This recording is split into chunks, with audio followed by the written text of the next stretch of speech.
você que está em casa, você já ouviu falar do lúpus? Hoje eu estou recebendo aqui no nosso programa, gente, a doutora Larissa Carvalho. E ela vai falar sobre o tema, né, que é lúpus. E vou receber também a Ana, que vai estar também. Ana tem lúpus e ela vai contar um pouco, relatar um pouco sobre ela, como é que ela convive com o lúpus. E a gente vai saber um pouco mais sobre isso. Você que está em casa, se tiver alguma dúvida, quiser mandar alguma mensagem, alguma pergunta pra gente, aproveita pelo 98145-7570. 98145-7570. Aproveita, participa junto conosco, viu? Doutora Larissa, maravilhosa, deixa eu dar um abraço. Eita, seja bem-vinda. Obrigada. Hoje a gente vai falar sobre uma coisa que é muito importante a gente estar falando, né, doutora? Que é sobre o lúpus. Uma pessoa com lúpus, às vezes, confunde o lúpus com outras doenças. Fala um pouquinho o que é que seria o lúpus. O que é o lúpus, doutora? Sim, Marília, nós estamos no Maio Roxo, né? Vim aqui bem apropriado, assim, para o contexto, que é um mês que traz conscientização a doenças inflamatórias. Sim. E, em particular, o lúpus, que é uma doença inflamatória crônica autoimune. Então, quando a gente fala de doença autoimune, nós estamos falando que nós começamos a produzir anticorpos contra nossas células. Ou seja, os anticorpos são células de defesa, digamos, como que soldados que vão nos defender de agentes externos, quer vírus, bactérias, alérgenos. Mas, nesse caso, há uma alteração no metabolismo que tem, sim, um componente genético e um componente ambiental, e aí vai aflorar com reações contra nossas células. De acordo com o órgão acometido, nós vamos ter as várias manifestações do lúpus. Certo. Quero chamar a atenção aqui que quem efetivamente trata a condição do lúpus é o reumatologista. Eu, como dermatologista, trato uma grande interface, porque existe uma apresentação cutânea do lúpus, ou seja, na pele e no couro cabeludo. Então, realmente é uma expressão bem comum quando esses anticorpos acometem também esse órgão que é a pele. O que é que o lúpus ele pode causar? Bom, caso o lúpus, por exemplo, esses anticorpos comprometam o rim, pode causar uma nefrite, um quadro de proteínas que são liberadas no rim, pode causar pericardite. Existe uma manifestação sistêmica que é muito comum a paciente com lúpus, que é cansaço, essa fadiga, anemia. Então, assim, dependendo do órgão acometido, há várias manifestações. As mais comuns são dores articulares, né? Manifestações de pele, existe aquele característico asa de borboleta, certo, que é uma fotossensibilidade, a sensibilidade da pele ao sol, né? Em áreas expostas ao sol, a gente tem lesões de pele, quedas de cabelo. Então, essa é uma área que eu recebo muito, quedas de cabelo. Às vezes, só o cabelo está caindo a mais. Pode ser lúpus, pode ser lúpus. Entende? Então, assim, depende muito do órgão acometido. Por isso que o nome é lúpus eritematoso sistêmico. Então, assim, pode comprometer vasos sanguíneos, causando vasculite, anemia, ou seja, depende muito da expressão. E pode ser um quadro tão inicial que você sinta cansaço, dá o diagnóstico e a paciente convive sob o controle tranquilamente da doença, porque às vezes, quando o paciente recebe, parece que recebeu uma sentença de morte e não é tão assim. Depende muito do quadro, sempre tem um controle, e o reumatologista que trata da doença em si, no âmbito geral, e os especialistas vêm nas interfaces, que o lúpus tem tantas. É verdade.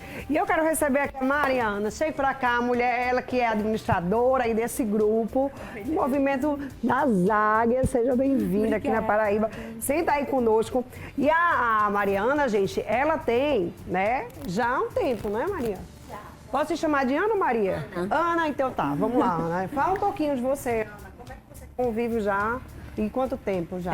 Eu convivo com lúpus há quase 20 anos.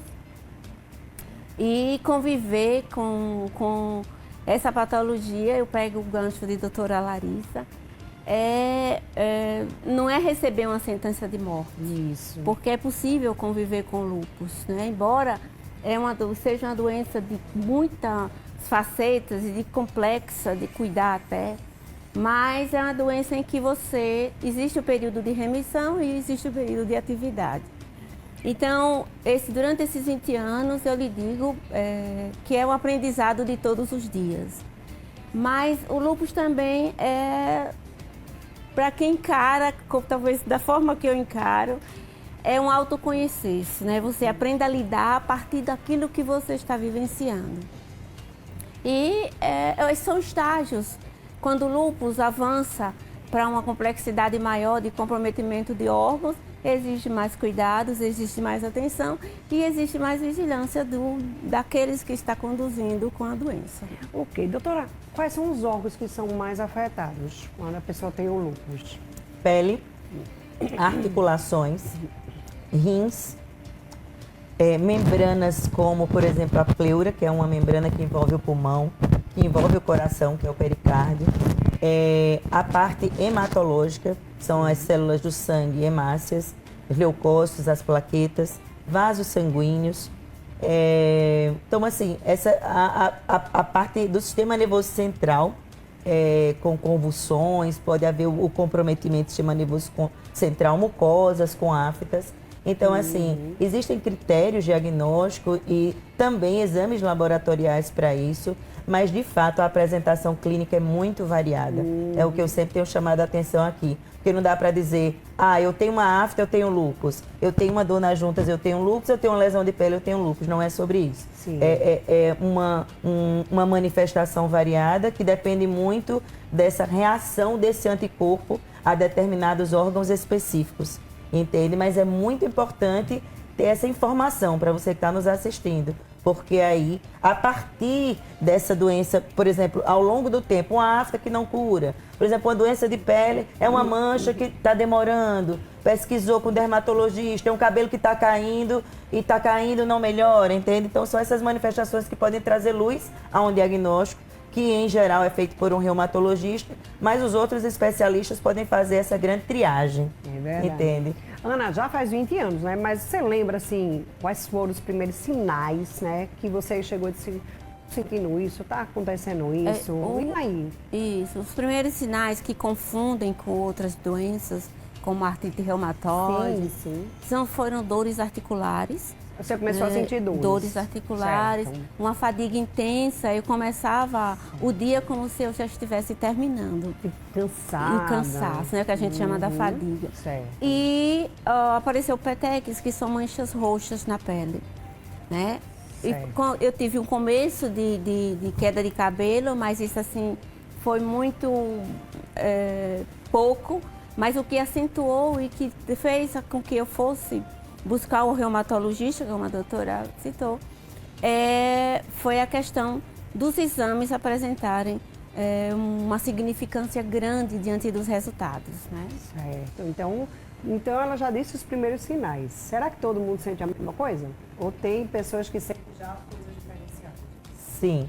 As manifestações sistêmicas em geral, como a Ana citou, por exemplo, é comum aos pacientes a fadiga, né? Esse cansaço. Como a Ana citou bem, você começa o dia e, na verdade, a sensação é que já terminou, né?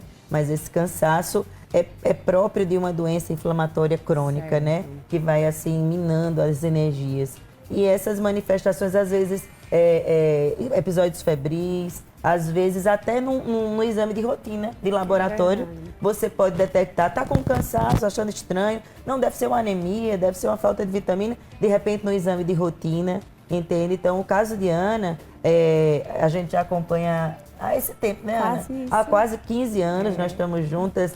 Ela foi referenciada por uma reumatologista e aí é bem importante essa orientação dermatológica, porque, já pegando um gancho, a radiação ultravioleta, ou seja, o sol, ela pode agir como um fator para ativar a doença. Então, Ana foi para ter essa orientação de proteção solar, de algumas lesões de pele.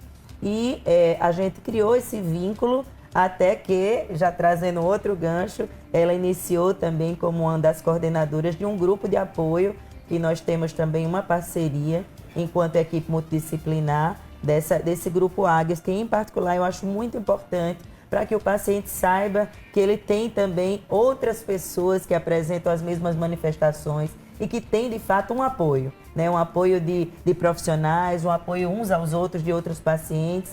É muito bom quando você sabe que aquele problema não é seu em particular, porque quando a gente recebe um diagnóstico, parece que há uma nuvem negra sobre você. Diz, não, é só comigo. Então, você saber que pode dividir com outros é muito importante. Até que ponto o lúpus ele chega a ser perigoso, doutora? Bom, o lúpus é perigoso, primeiro, quando o diagnóstico é muito tardio.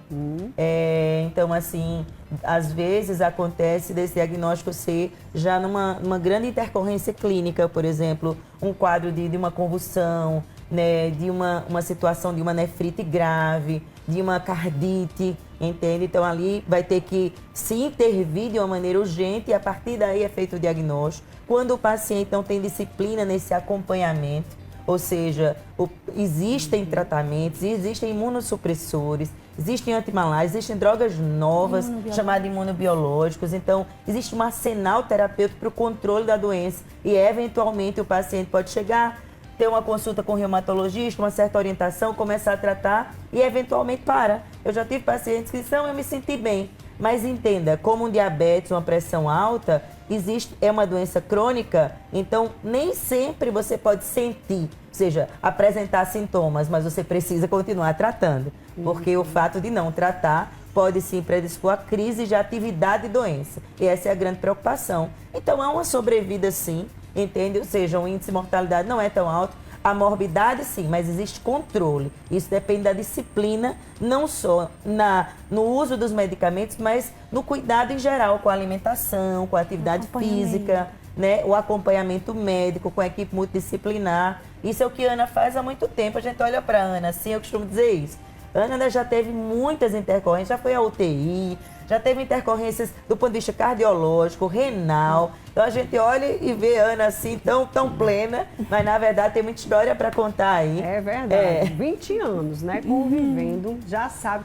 Quando começa a sentir, né, Ana? Já corre para resolver.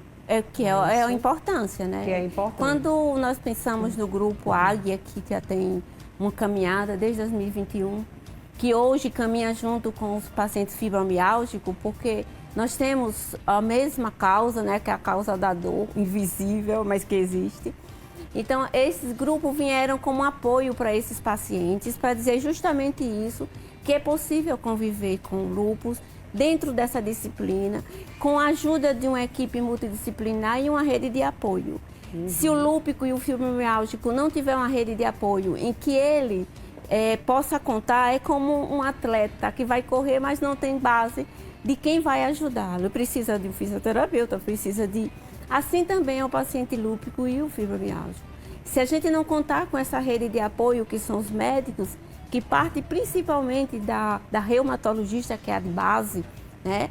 E os que nos cercam, então, e as famílias e os amigos, fica muito complicado lidar com isso. Verdade, né? Porque a doença exige realmente um preparo, um conhecer-se, um autoconhecer-se e um autocuidar-se. O lúpus dura por muito tempo, doutora? Sim, como toda doença... 20 anos já, né? Como Tá toda aí, doença crônica. Nossa Ana aí já para contar a história, 20 anos lutando, mas sempre, claro, tendo os cuidados, né? Sim, Marília, como toda doença crônica, então assim, do ponto de vista natural, né? Porque é uma doença que vai se conviver para o resto da vida. É como o diabetes, a pressão alta, doenças crônicas. Elas têm controle, mas assim, tem remissão, mas, digamos, dizer você está curada naturalmente, no olhar humano, realmente a gente ainda não tem, né, essa verdade para trazer. Então, é uma doença crônica, ou seja, de muitos anos até o resto da vida tem que estar com esse aviso aqui dentro. Eu preciso me cuidar, eu preciso me tratar, eu não posso abrir mão, mesmo que eu me sinta bem. Ou seja, para mim eu estou curada, posso até pensar assim, mas é um grande controle que pode durar muito tempo. Muito tempo, né? Mas isso não quer dizer que num dado momento um aspecto emocional forte, um trauma emocional, uma exposição ao sol não reative a doença. Então, como falar em cura? Fala-se em controle. Controle, que era o principal. O que você faz no seu dia a dia, Ana? Assim, o que é que você faz para controlar? Você faz uma alimentação boa? Você faz atividade física? Tento uma vida normal, que é o ideal. A gente busca uma vida normal, que a gente chama uma vida digna, né, plena, com qualidade de vida. É isso que todo lúpico busca, né? E o que a gente procura se envolver em atividade dentro da nossa alimentação, no meu caso, dentro da minha alimentação. A alimentação dentro daquilo que a minha patologia já agravou, a nível de rins, de coração. Então, todo esse controle com a alimentação, que eu vou confessar que nem sempre isso é coisa, mas a gente vai tentando, né? A atividade física é fundamental, o relacionamento, se envolver com grupos, com parceiros, ter uma vida que lhe leve a ter satisfação e prazer de viver. Maravilha, viu? Tem uma pergunta aqui, vamos colocar? Bom dia, tenho lúpus há 3 anos que descobri, porém não tenho nenhum órgão comprometido. Pode vir comprometer algum órgão ao longo da caminhada, doutora? Ela se chama Julieta, querida, sim, pode haver comprometimento de órgãos ao longo da caminhada, mas mais uma vez a importância de você procurar um reumatologista, uma equipe multidisciplinar de acordo com o órgão acometido e realizar o tratamento, porque esse tratamento ele traz um controle de doença. Então, muitas vezes você passa por uma caminhada sem outros comprometimentos de demais órgãos, mas caso não haja um cuidado com, como a Ana comentou, alimentação, qualidade de vida, o aspecto do sol e outros fatores que são agravantes à condição da doença, então pode sim, na caminhada, acometer outros órgãos. Então, minha orientação para você é que você continue com o reumatologista, muito provavelmente fez o diagnóstico, e se for possível, uma equipe multidisciplinar, com nutricionista, com demais profissionais que possam lhe ajudar na caminhada para você não ter comprometimento em outros órgãos. É verdade, viu? O diagnóstico tem que ser feito através de exames ou só em a pessoa relatar, olha, eu estou sentindo isso, aconteceu isso e aquilo, já dá para se perceber? Porque pode se confundir com outras doenças também, né, doutora? Porque às vezes, pronto, ela disse, eu sentia dores nas juntas. Pode ser outra coisa, que não seja o lúpus. Para que as pessoas em casa não se assustem e digam, meu Deus, será que eu estou? Né? Será que eu tenho? Né? Porque às vezes não se precipite. Tem algumas coisas que confundem, né, com a doença mesmo. O que poderia ser, como seria esse diagnóstico mais concreto? Teria que ser com exame mesmo, de sangue, de algum tipo de exame de Sim, fotos, muito importante esse comentário, Marina, porque para que a gente também não traga, né, essa, vamos dizer assim, essa sentença ou mesmo essa verdade a qualquer pessoa que esteja com uma mancha de pele, uma dor nas juntas. Não, na verdade existem critérios diagnósticos, assim, baseado em estudos científicos, né? Então, são vários critérios, tanto clínicos quanto laboratoriais. Então, a partir daí, por exemplo, eu tenho pacientes que chegaram a mim, não tinham diagnóstico, eu como dermatologista, tinha uma queda de cabelo e eu examinei o couro cabeludo, fizemos um exame, fiz uma biópsia e ali detectou-se um lúpus. Então, por exemplo, o paciente pode ter uma queixa geral e ir para um especialista que tenha essa visão e esse especialista fazer um diagnóstico e encaminhar para o reumatologista. Ou então, o paciente mesmo tem uma dor nas juntas, procura o reumatologista. E o reumatologista vai avaliar. É só uma artralgia? Será que foi por uma chikungunya? Foi por uma dengue? Até uma infecção pode causar uma artralgia. É uma artrite? É uma poliartrite? Então, a partir daí, existem critérios diagnósticos. Então, apresenta, além dessa dor articular, manifestação na pele, tem alguma lesão de pele? Tem queda de cabelo? Tem úlceras orais?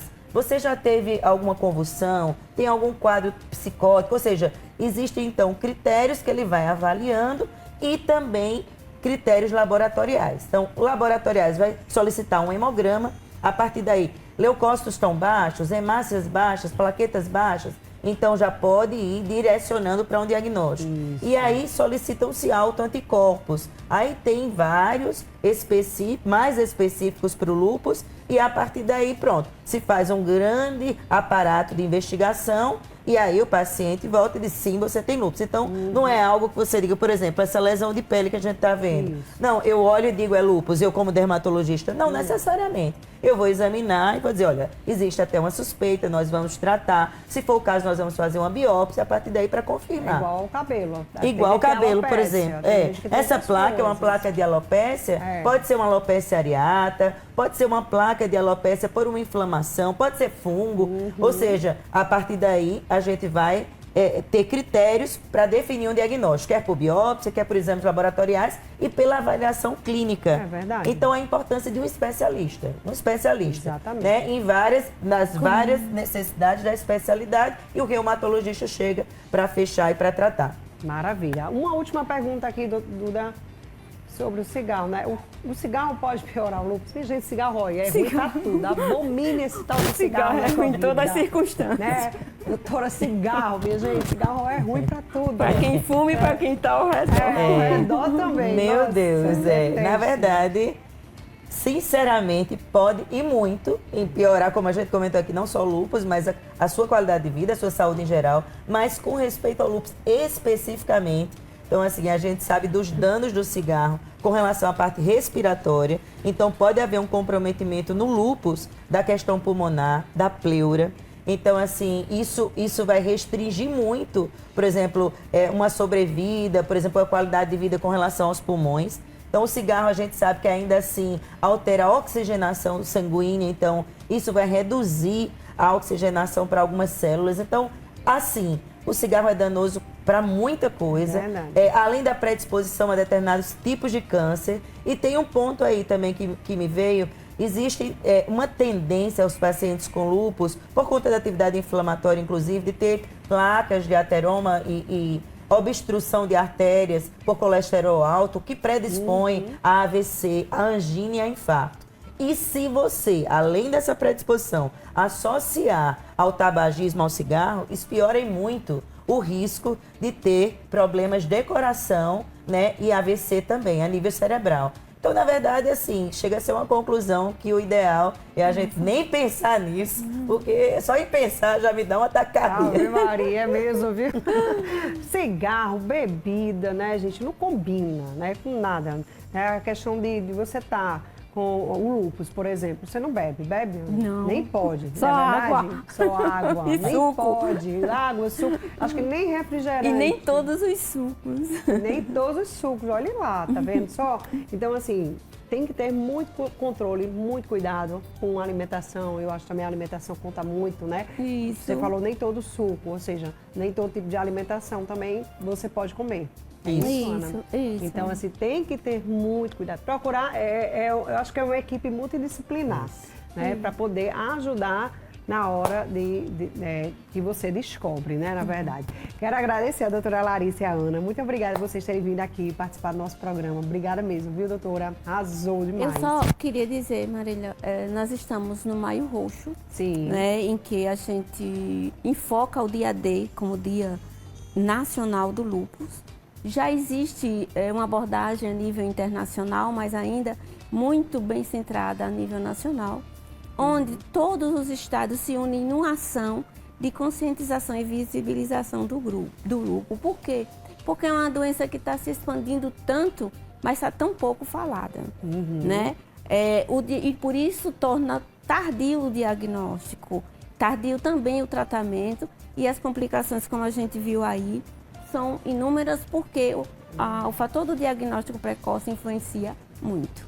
Né? Então, o grupo Águias da Paraíba, junto com a fibromialgia, tem esse papel da gente tentar ajudar, né, informar e ir atrás de políticas públicas que garantam a gente qualidade de vida. Como é que o pessoal faz para encontrar o grupo de vocês?